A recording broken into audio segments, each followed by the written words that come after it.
지역 기자들의 시선으로 바라본 우리 동네 이야기 시사콜콜 시간입니다. 오늘은 디투뉴스 류재민 기자와 함께 우리 지역 정치권 소식 알아보도록 하겠습니다. 국회에 나가 있는 류재민 기자 연결해 보겠습니다. 류 기자 나와 계십니까? 네, 유재민입니다. 네, 대선이 끝난 이후 지방선거로 인해서 국회가 한창 바쁠 것 같은데 어떻습니까? 네, 지난 3월 9일 20대 대선이 끝난 이후에 곧바로 6월 1일 지역의 일꾼을 뽑는 지방선거가 열리는데요. 국회는 직접적인 영향권 내에 있지는 않지만 선거 결과에 따라서 새 정부와 2년 뒤 총선에 영향을 줄 수 있기 때문에 단단히 준비하는 모양새입니다. 네, 이번 지방선거에서는 두 당 모두 공천을 어떻게 하느냐가 중요할 것 같은데 우리 지역 공천관리위원회 구성 마무리됐습니까? 네, 인사가 만사라는 말이 있듯이요. 어떤 후보를 공천하느냐에 따라서 유권자, 즉 지역민들의 표심이 좌우될 확률이 높을 것 같습니다. 여야 모두 공천관리위원회, 편의상 공관이라고 하겠습니다. 최근에 그 공관위 구성을 완료하고 본격적인 선거 체제에 돌입했습니다. 네, 더불어민주당과 국민의힘 모두 이 공관위원장이 현역 국회의원이 맡았다고 하는데 어떻습니까?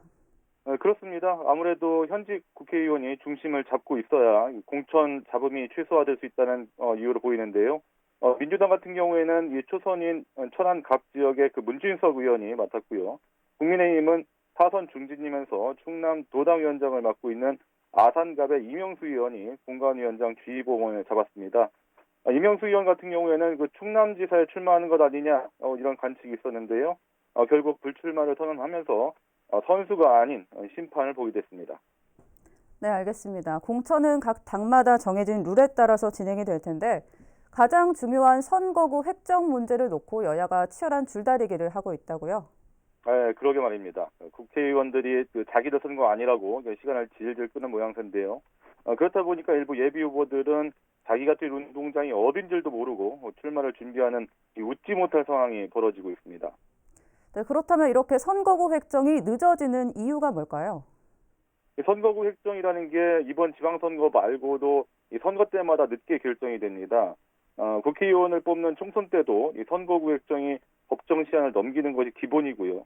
지방선거 같은 경우에는 아무래도 이 광역의원과 기초의원, 쉽게 말해서 시군구 의원과 시도의원을 말하는데요. 민주당은 기초의원 수를 좀 늘려서 다당제로 가자 이런 입장이고요. 국민의힘은 당초에 합의했던 대로 하자 이러면서 접전을 찾지 못하고 있는 상황입니다. 네, 합의가 쉽지만은 않아 보입니다. 그래도 선거가 이제 두 달도 채 남지 않았는데 더 이상 미룰 수는 없지 않겠습니까? 언제쯤 결론이 날 것으로 보이십니까?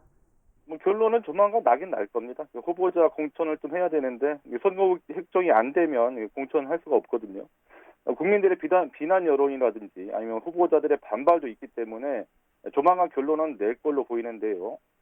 일단 4월 8일에 국민의힘 원내대표 선거가 있습니다. 일단 그 선거가 끝나면 여야 원내대표가 만날 테고요. 4월 국회, 그러니까 이르면 이달 중순, 늦어도 이 하순에는 본회의를 열어서 선거구 획정을 처리할 것 같습니다.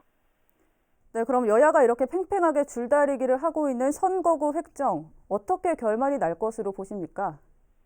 제가 봤을 때는 민주당이 밀고 있는 기초의원 중대선거구, 이건 좀 어려울 것 같습니다. 아무리 민주당이 국회에서 다수당이라고 하더라도 일방적으로 밀어붙이기는 좀 부담이 있거든요. 대선에서도 졌는데 또 국회에서도 이렇게 독주하는 모습이 부정적으로 비칠 수 있으니까요. 그래서 광역의원 수를 좀 늘리는 쪽으로 갈 것 같은데 이 과정에서 일부 조율될 가능성이 있어 보입니다. 예를 들면 서울이나 수도권 이쪽 지역 기초의원만 좀 늘린다든가 이런 식으로 말이죠. 네, 선거구 획정은 조만간 어떤 결과가 나올지 조금 더 지켜봐야 할 것 같습니다. 만약 유 기자님 예상대로 광역의원 수만 늘어난다면 우리 지역 어떻게 바뀌는 건가요? 아직 확정은 아니니까 이제 가정으로 말씀을 좀 드려야 할 것 같고요. 충남 같은 경우에는 헌법재판소 판례대로 인구 상한 편차를 3대 1에 맞춘다고 하면 서천군과 금산군, 광역의원, 도의원이죠. 이게 줄어들고요. 천안과 아산, 당진과 서산에서 한 석씩은 좀 늘어나야 합니다. 하지만 이 농어촌 지역의 대표성이 상실될 수 있다. 이런 여론과 반발이 좀 있어서 전국적으로는 또 이 부분도 조율을 좀 해봐야 합니다.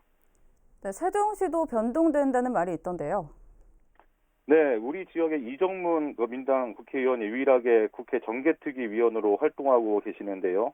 이정문 의원에 따르면 세종시 같은 경우에는 출범할 때보다 인구가 3배 정도 늘어나 있는 상태고 지난 총선에서도 국회의원이 2명으로 늘어났지 않습니까?